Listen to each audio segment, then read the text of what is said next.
Hello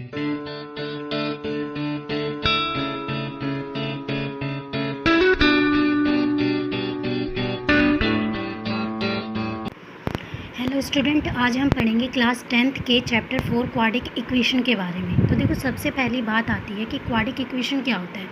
लेकिन quadric equation को पढ़ने से पहले ये जानो कि आखिरकार इक्वेशन क्या है।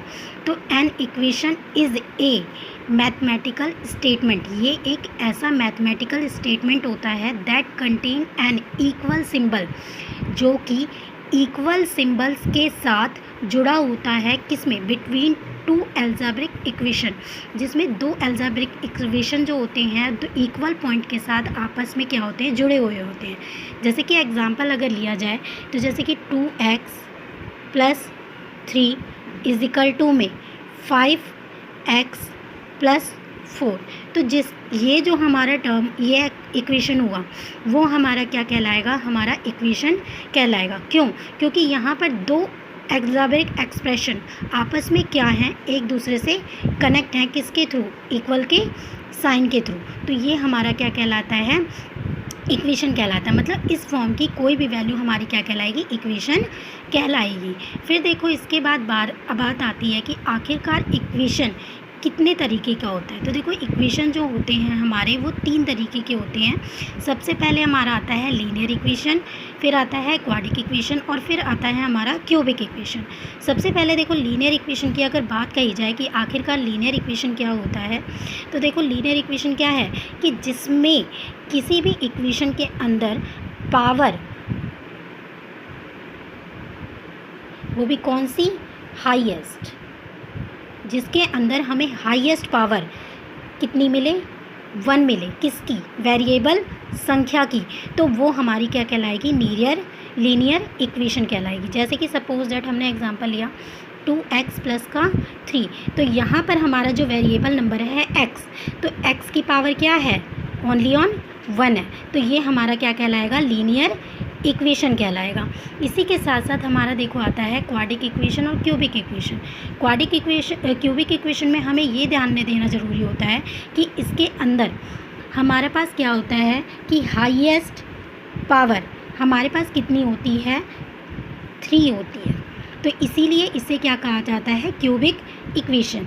जैसे कि 2x की पावर क्यूब + 3x + 2। तो यहाँ पर क्या है? हाईएस्ट पावर कितनी है? 3 है। तो ये हमारा क्या कहलाएगा? क्यूबिक इक्वेशन कहलाएगा। इसी तरीके से अब हमारी बात आती है क्वाड्रिक इक्वेशन की। तो क्वाड्रिक इक्वेशन में हमें किस चीज़ का ध्यान रखना होता है कि इसके अंदर हाईएस्ट पावर हमारी कितनी होती है?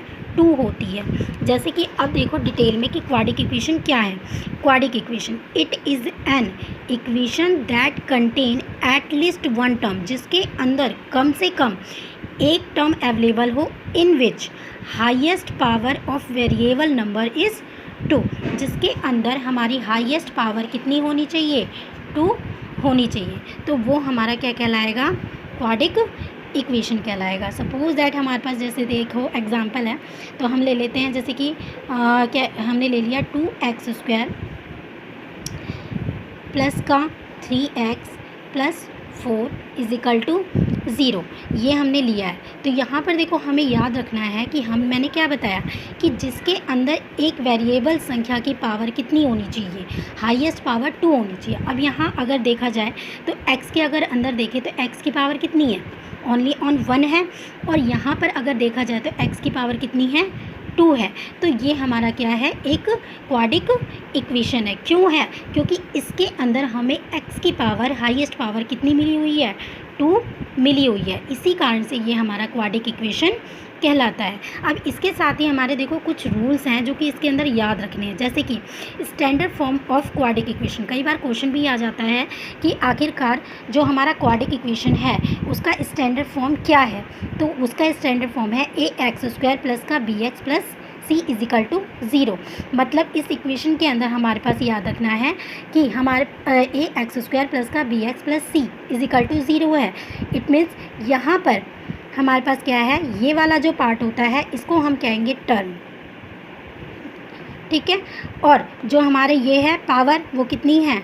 2 है। तो ये इसका क्या है? स्टैंडर्ड फॉर्म है। लेकिन इसमें एक और चीज़ याद रखनी है कि इसमें x वाली जो वैल्यू संख्या है वो हमेशा वेरिएबल संख्या ही होती है, जो कि अनकाउंटेबल होती है, जिसे हम काउंट नहीं कर सकते। लेकिन जो हमारी a b c यानी ये जो मल्टीप्लिकेशन में होती है वैल्यू, ये जो मल्टीप्लिकेशन की वैल्यू होती है a b c, ये हमारी कैसी वैल्यू होती है? कांस्टेंट वैल्यू होती है, जिसे हम न्यूमेरिकल वैल्यू कहते हैं। न्यूमेरिकल वैल्यू का मतलब हो गया 1 2 3 4 5 6, जितनी भी नंबर्स होते हैं वो हमारे क्या होते हैं?